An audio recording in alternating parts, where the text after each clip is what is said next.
Alright guys, we're back. So hopefully this will be a better review than my last one which I deleted because it was pretty poor and I just wanted to redo it. Alright, so here's my 2020 R1250GS, and it's the Black Storm with like the gold accents and the gold wheels, which I think really set the bike off. A lot of times when you see this combination, they have the black aluminum wheels, and this dealer went with the gold wheels, and I'm pretty happy he did, because at first I wasn't a big fan of the spoke wheels, but the spokes are on the outside, so there's no tubes. I guess you still have the maintenance with the spokes, but the look, I just think it looks great. You just don't see a lot of these with the gold wheels. I just think it offsets the bike really well. Just real nice. All right, so this is a 2020 model. I got 600 miles on it, so I'm not an expert with the bike as far as everything, with a lot of miles and stuff like that. But it's met all my expectations. For a person that wasn't going to buy a bike like this, I had no interest in buying an adventure bike, and when I test drove it, I tell you, that ride was unbelievable. It just blew me away, and it just does everything. It's like a Swiss Army knife. It just does it all. It does it all. I'm not an off-road guy, but I may take it on trails, but I doubt it. I just like the way it rides on the highway and in the twisties. All right, so let's give some close-up shots of it. I'm sure you guys have seen a lot of these videos already.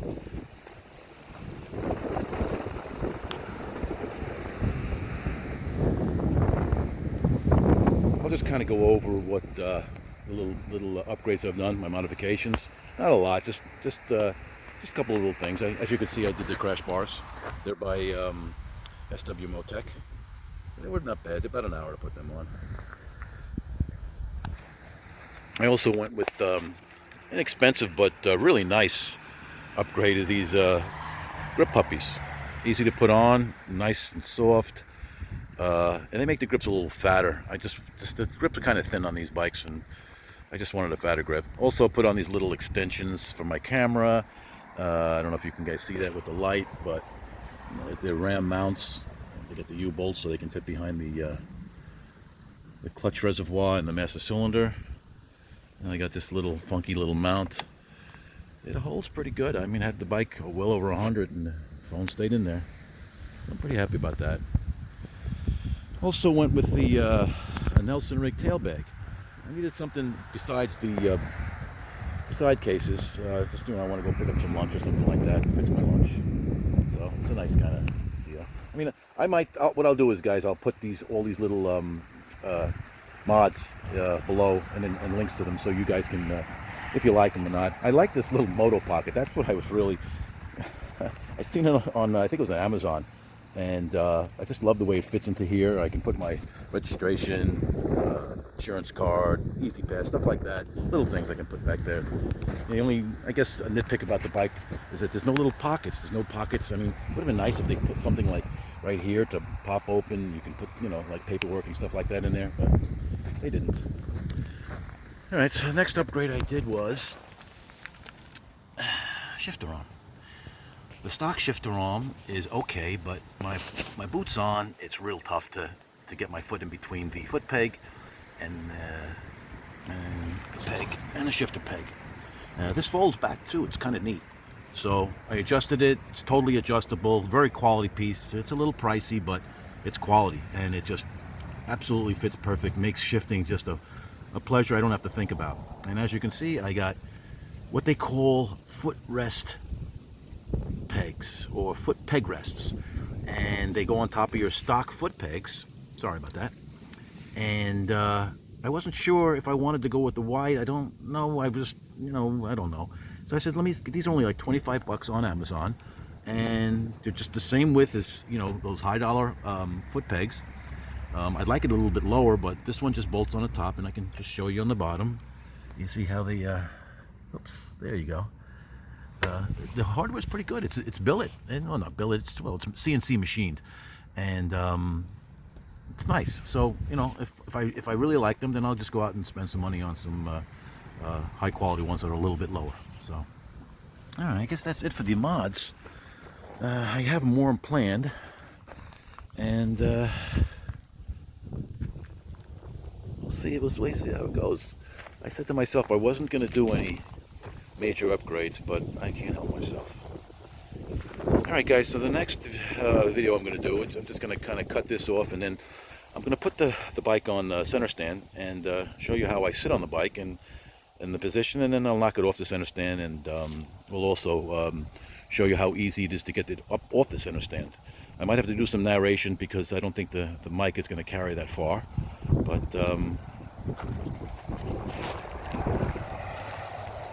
should be cool just to get an idea. I mean, some people think these bikes, well, these bikes are kind of big, but I just want to see what an average guy, I'm 5'11", 200 pounds, 32-inch inseam, and so you guys can see what I look like on the bike.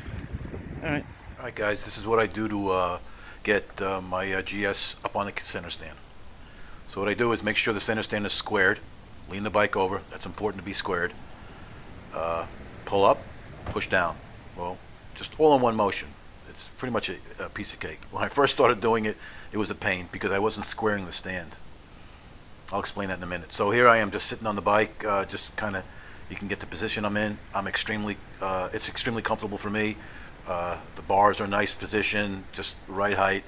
As you see sometimes, as you can see when I put my leg out, it's just kind of, you know, if I get a little tired or want to stretch, not tired, but my legs just want to stretch them out, kind of put them right up on the crash bars. So now what I'm going to do is take it off the center stand by just rocking forward. Now it looks like I'm not flat footing, but, well, I'm not flat footing, but I can just barely with these riding shoes I have. I just want it to be real stable when it's coming off the stand. But it is, I'm just very comfortable. I don't feel like the bike's going to tip over in any way. So extremely comfortable. All right, so now I'm going to get back off and I'm going to do the center stand again. And what I mean by squaring the center stand, both sides have to be squared. When I first started doing it, I was kind of, I don't know, you see how easy? Just pull up, push down, pull up, no problem. But I wasn't squaring it, so I was only on one side of the stand and I was just having trouble. And I guess because I was afraid to lean it too far over that I would lose it, but you're not. Once you square that thing, even with the center stand not all the way down, you have no problem. Now you just notice that I thought it was in gear, and I pulled the bike forward and the kickstand moved. That's a no-no. You should always make sure it's in gear. And so I'm going to do it again. Okay, here we go. Square it, pull up, no problem. Now I'm making sure it's in gear, and we'll knock it off the center stand again. It's fairly easy once you get the hang of it. You know, there's a little bit of weight, but you know, I know some guys like to pull back. Whatever's comfortable, but the key is getting that squared. Don't feel like it's going to tip over the other way. Once you have that center stand down, see how it just locks when it stops? All right, guys, that's how I get it on and off the center stand. And let's go for a ride.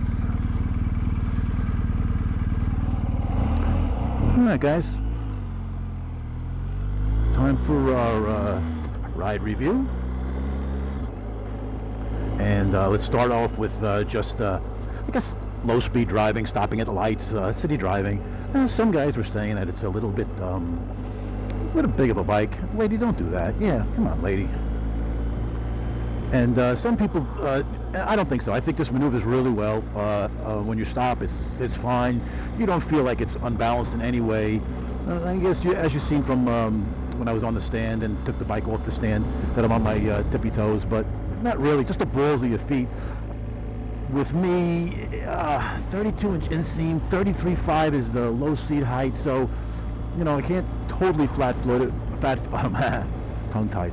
I can't totally flat-foot it, but it works out all right. So low speed, no issues. Turn in real nice. Very comfortable. I mean, it's a 550-pound bike. And it doesn't feel top heavy, even though it's a lot taller than my Speedmaster. And I just feel it's just a super agile bike. And I know some people, I guess maybe they're used to smaller bikes. It has one of these, it has this hill control, which I don't really like. I'm gonna do it real quick and show you what I mean. I don't like it because it kind of locks the brake, and you really got to get a lot of throttle to get it going. So you just stop, press that, there you go, it's on. And it's off when you let the clutch out. But I'm not a big fan of it.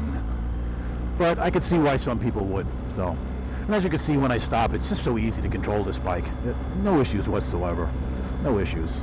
So, low speed driving, city driving, I keep saying driving, city riding, it's not an issue at all. Now for wind protection, I'm doing like 45 right now, but even at 70, the wind is here. I feel no wind here. Okay, I'm 5'11", and no issues. I feel a little on the shoulders, but not a big deal. So I don't think I'm going to go with a taller screen. I may next winter try because the winter's almost over here, a wider screen from the GSA, but I don't think so. It's minimalist is what I want. I don't want a big screen if I don't need it, and I don't think I need it at all. So as far as wind protection, bike is perfect. Excellent. Comfort-wise, like you see the way I was sitting, seats, it's cushy, but it keeps its firmness. I found on a comfort seat on my Speedmaster that it was cushy for the first, it was nice for the first 10 minutes, and then it kind of just collapsed on itself. And the Corbin that I have on it now, it's pretty firm, but it's better for longer rides. I don't get any pressure points, so I think I'd rather have a firmer seat. But this seat seems to be working real good. I'm stopped, no problems, feel totally balanced.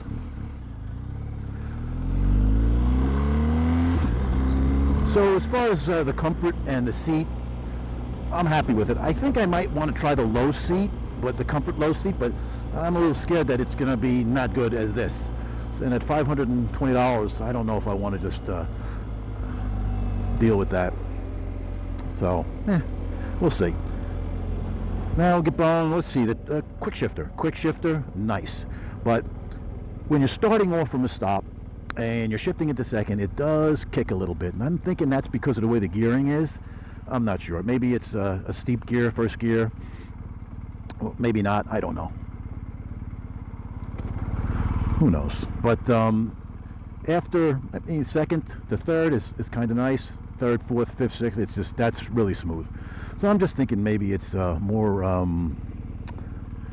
the gear ratios that make it not as smooth as it might be. Well, you get a gist of it.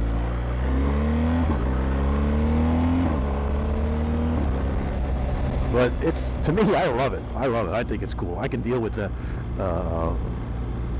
harder shift in first and a little less in second. I can deal with that, no problem. Just love it.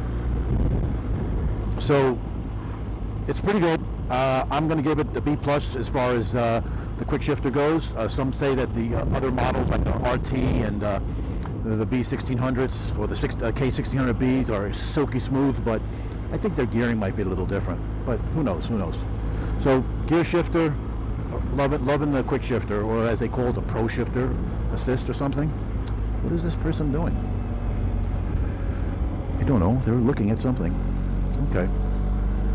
All right, so we got comfort out of the way, wind protection out of the way, torque. Motor's got a lot of torque. I am running about 50 miles an hour, 3,000 RPM, sixth gear. Let me get around this turn. Oh boy, just no need to downshift. 80, no problem. So this has got plenty of torque. Very happy with the torque range. It's pretty flat. You can be in a higher gear and it's not an issue. You don't have to downshift. A lot of buddies were telling me that you don't want one of these bikes because you can always be downshifting. The Triumph, they never have to downshift that. When it runs at 6,000, it's done. Where this thing goes right up to 9,000. And if you guys look at the video before this, I did a 20-second video on the wheelies. We got different modes, and I wanted to see what it would do. And well, this is one of my favorite turns.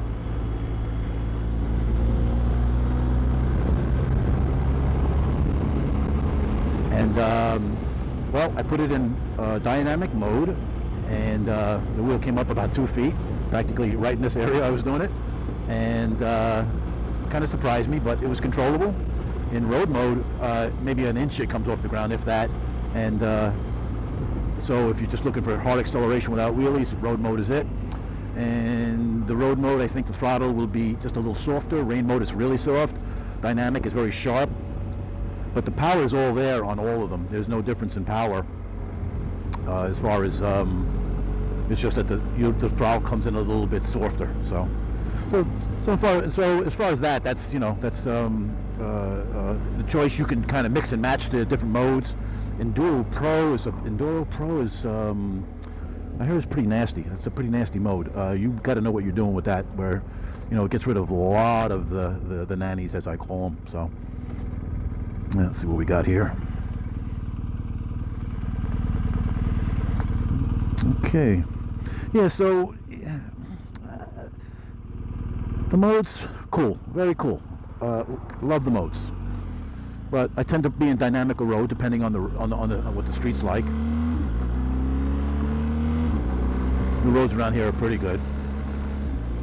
All right, so I didn't bring my little note. I made some notes so I wouldn't forget more of the review. So what's next? So after the modes, performance we did, comfort, excellent. I like the idea you sit pretty high. I was looking at other bikes, and I had no intentions of getting this bike. I think I've said that before, but I don't know if I was really crazy about the look. And it was it. I just was blown away. The guy said, "Yeah, just take it." And I said, what the hell?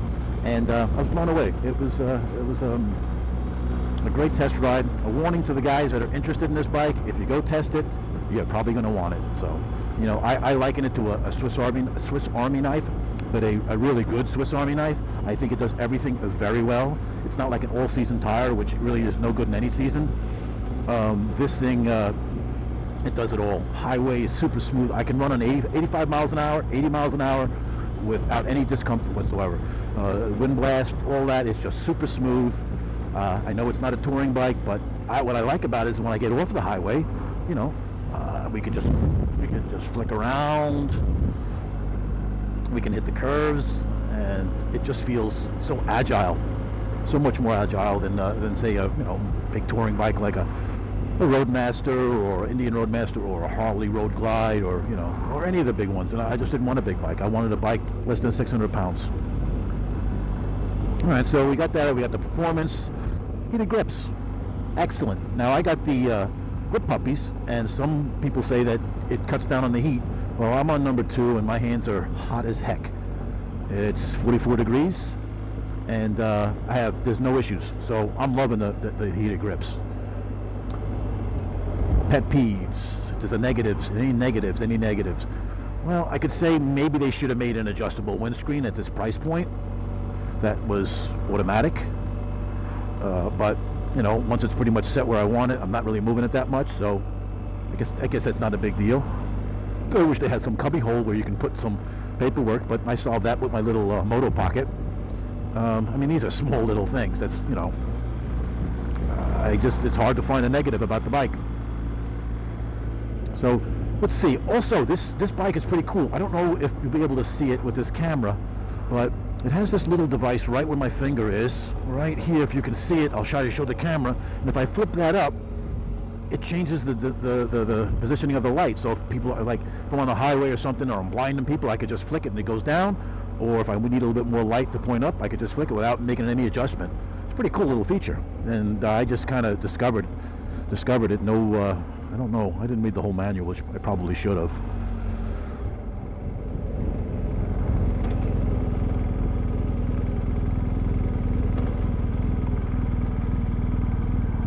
So it's a cold day in South Jersey, but I got my winter gear on, so I'm pretty good. Sometimes I wear the boots, but I don't know. The boots are so clunky, and I love these shoes. These are riding shoes. When you got good socks on, thermals, then my feet are not nowhere near being cold. The only thing that gets cold on me is my fingertips. But with the heated grips, I just kind of put my fingers in like that, and they get warmed right up. So no issues. I could ride in the wintertime with no problem. All right, so we've covered the performance. We've covered ride quality is excellent. Maybe I didn't cover that. Excellent. In road mode, this bike is super smooth, super soft, but it's not just soft where it doesn't handle. I mean, it handles. It handles really well, and it's just it's beautiful. I mean, it's a total package. Absolutely loving it.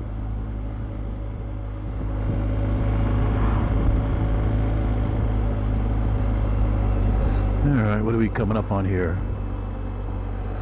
Yeah, that's when I tested the F900XR. That's what I was disappointed in. It was just a little too firm. It was more sporty than anything, and I don't feel like I'm giving any sportiness up, but I'm getting a whole lot of comfort, and that's what I was looking for. And I was kind of disappointed, maybe because it was a base model. I'm not sure. This is just, like I said, if you plan to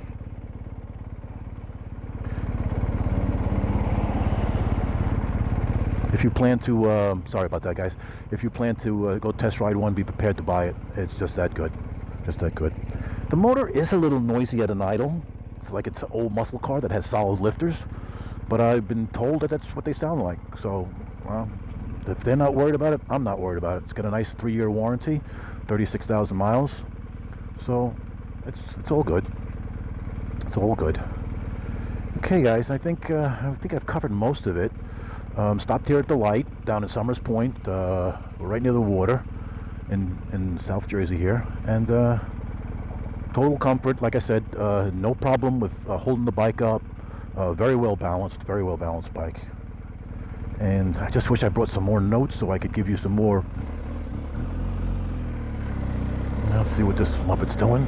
He's gonna let me go. Very nice.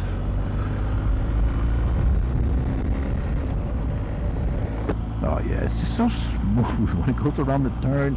I'm always worried about I know what I can talk about. I'm always worried about scraping the floorboards on my Speedmaster, and no worries here. No worries whatsoever.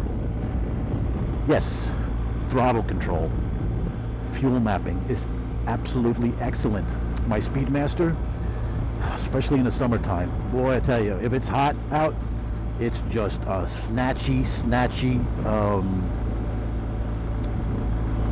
throttle. You just give it a little gas and it just kind of jerks a little. It's not really good. I'm not happy with it. I'm always feathering the clutch. This, no matter what gear I am, super smooth. First gear, I could just crawl, not have to worry about feathering the clutch, worrying about the jumping all over the place. It's very cool. So there he goes, another great feature. This is super smooth throttle. They did a great job. They did a great job on the fuel mapping. Excellent. I don't really have any plans of making this thing any quicker than it is. It's fine. From the performance figures I read with a professional driver, I think it's around 11.3 in a quarter mile, like 120. It definitely feels like an 1150 bike, in that range. And I'm not a professional when it comes to drag racing. I can do in a car, no problem. I've gone very fast. I have a race car, but the bike, not so much. Well, I mean, this is not made for drag racing anyway, even though I'd like to see what it runs in the quarter. But yeah, so plenty of performance there. So I'm like back to repeat myself. Extremely happy with that. Let's see. So we covered that, the performance. We've covered the throttle. Bars are nice. I think I've talked about the bars, nice and wide. So what I like about this is when you're in a parking lot and you're making or in a gas station or any place, you can just make these super tight turns. Now, I've read a lot of videos. I've been watching a lot of videos that it's really technique, but this thing just gives you a lot of confidence. That no issues. You just don't feel like you're going to drop it. And even if you put a foot down, the bike's not heavy, so you can easily keep the bike up. Do I have plans of taking it off road? Oh, probably not. Hey, maybe I'll hit a dirt trail or something, but who knows? I just don't. I'm anal with. I want the bike to stay nice and rocks beating up the bike. I don't know. I know that's what it's made for. So guys that are looking at this review and probably saying, "What a noob this guy is."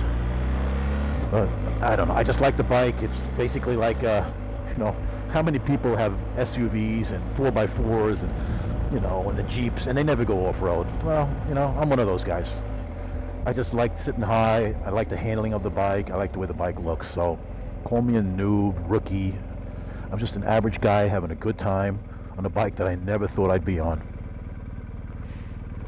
All right, that's it for now, and we'll talk to you soon. I'm going to have another video out, so